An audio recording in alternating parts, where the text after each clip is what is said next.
So that was the weirdest game of basketball I've ever seen. That was just genuinely the weirdest game of basketball I have seen in my entire life. And it was the Laces against the Rose. Angel Reese's shot soared back toward the Bayou. Yes, you heard that correctly. In a game packed with action, Martin's block on Reese wasn't merely a highlight. It sent a powerful message. As Kate Martin's undefeated Laces basketball club went up against Lexie and Angel Reese's Rose basketball club in the new unrivaled 3-on-3 basketball league. Every moment was electric. Laces, awfully impressive start. They shoot the ball well. They boast the top scoring defense in Unrivaled. But that's not even the wildest part. Something involving Lexie Hull, the breakout star who clinched the last win for Rose, has everyone buzzing. And we haven't even touched on the Rose's coaching choices, whether stat padding was allowed again, or how Reese ended up getting ejected. You'll want to stick around, because what happened on that court has left everyone scratching their heads. Ready? Let's dive in. A rare missed layup by Tiffany Hayes. Angel tries to say, ball don't lie. Driving the other way, and Martin got a piece of Reese. Now, let's talk about the Laces. What's truly wild is how these underdogs have risen to become the top dogs of the unrivaled league. Remember when everyone doubted them before the season even began? Well, they're not just winning, they're absolutely dominating. Rose are now 1-3. The Laces are 4-0. The Laces did not have Alyssa Thomas. Tiffany Hayes was hurt quite a bit. Steph Dolson fouled out. Kate Martin again still can't hit a shot. And Kayla McBride it is between her and Nafisa Collier for MVP. Heading into their matchup against the Rose, the Laces boast a perfect 3-0 record, but that's not even the most impressive part. They're leading the league in rebounds, assists, steals, and point differential, while also committing the fewest turnovers and fouls. It's like they're playing a whole different game. You'd think losing two star players, Alyssa Thomas and Jackie Young, both out with injuries, would slow them down. But not the Laces. Kate Martin, Kayla McBride, Tiffany Hayes, and Stephanie Dolson are still carrying the team, operating like a well-oiled machine. A lot of people, whether it's coaches, your coach, other coaches, and even players, have pointed to you as an example of why this is a great format for the WNBA offseason. I mean, what does it feel like for you just to know that you're getting your flowers here and people are recognizing your game and how it fits into this format? What's really setting them apart is their teamwork. It's not about individual stars, but how seamlessly they play together. One opposing coach even admitted their teamwork is off the charts, and he's right. These players aren't just passing the ball, they're anticipating each other's moves. Take Kayla McBride and Tiffany Hayes, for example. They've been pivotal to the Laces' success. In their last game against the Vinyl, McBride hit the game-winning shot, with both players scoring over 20 points and the entire team averaging double digits. Well, that's much appreciated.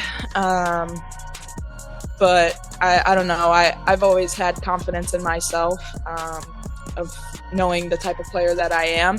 But also it's fun because it's 3-on-3 and it's meant to be fun. This is meant to really enjoy the time with your teammates, and like you don't play with these people in the WNBA season, so it makes it really fun getting to know everybody. And so here's the million-dollar question. Can the Rose find a way to stop this unstoppable force? Or are the Laces about to prove why they're the team to beat? Honestly, it looks like the Laces are playing chess while everyone else is still setting up the board. Here's where it gets really interesting. The Rose just earned their first win with Lexie Hull leading the charge, but now they face this Laces juggernaut. Will they stick with what worked before or try something new? And what about Angel Reese? Will she rise to the occasion or end up on the bench? So lads, Lexie Hull played again today, and I would have thought after the last game that she played, Lexie Hull was going to be, in with a chance of being one of the, not main players, but like in a good rotation spot for the Rose. You know what they say about revenge being a dish best served cold? Well, Kate Martin just turned up the heat. Remember that national championship game where Angel Reese's LSU team beat Martin and Caitlin Clark's Iowa squad? And all the antics Reese pulled afterward? Turns out, Martin hasn't forgotten a thing. I genuinely thought that Lexie Hull was one of the better players on the floor again today for the Rose, and up until late in the third quarter, she had played 3 minutes. She had played 3 minutes up until late in the third quarter. Like, that's just madness. That's absolute madness, given the circumstances that she had just come back off a 7 or 19 point game, and her team won the game. Picture this. Reese thought she was about to add another highlight to her reel, going up for what she probably expected to be an easy basket. But Martin had other plans. What happened next felt like a basketball fairy tale, if that fairy tale was written by someone with a wicked sense of justice. Through sheer force, Martin got Reese with her body. She didn't just block the shot. She sent the ball flying so far it might have needed a plane to get back to the arena. This wasn't an ordinary block. It was a statement, an exclamation point, and a mic drop all in one.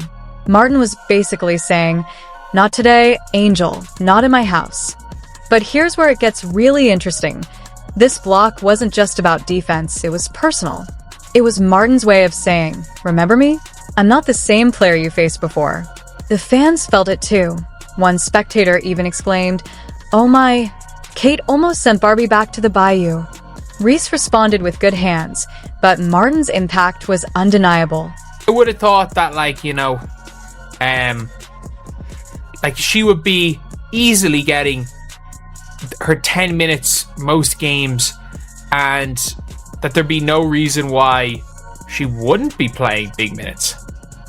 But you can see right here, in the end, it looks like she played okay minutes. But up until very late in this game, Lexie Hull was back to warming that bench. She was back to warming that bench. Now, you might think it was just one play, but you'd be wrong. This block was a game changer, a momentum shifter. It was like Martin flipped a switch, and suddenly the entire flow of the game shifted. The Laces, already in control, kicked it into an entirely new gear. Reese, on the other hand, didn't take it lightly. The rivalry between these two was electric. Every time they crossed paths on the court, the tension was palpable. It was like watching two alpha wolves circling, each waiting for the perfect moment to strike. And she was one of the better players for the Rose down the stretch. But the problem was that she wasn't getting on the court down the stretch. Or until the very end. The four regular Laces players were proving why their team is the one to beat. Meanwhile, the Rose were getting a harsh lesson on what happens when you underestimate your opponent. Remember when Lexie Hull was supposed to be the Rose's golden ticket, the player who could change the game and lead them to victory? Well, things have taken an unexpected turn, leaving everyone puzzled. Lexie Hull's minutes drastic go down. We genuinely saw that. And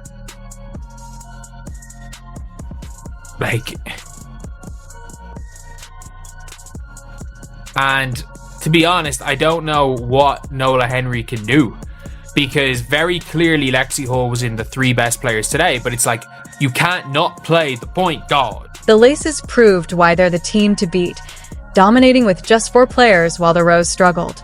Lexie Hull, fresh off a 19-point performance, was inexplicably benched most of the game, leaving fans scratching their heads. Angel Reese fouled out in the fourth quarter, unable to carry the team as expected. Kate Martin's legendary block on Reese wasn't just defense, it was a statement. Despite limited minutes, Hull still made an impact with her defense and basketball IQ. The Rose's inconsistent strategy and benching of key players cost them momentum. Meanwhile, the Laces showcased that teamwork beats individual stardom every time, rewriting the playbook for women's basketball.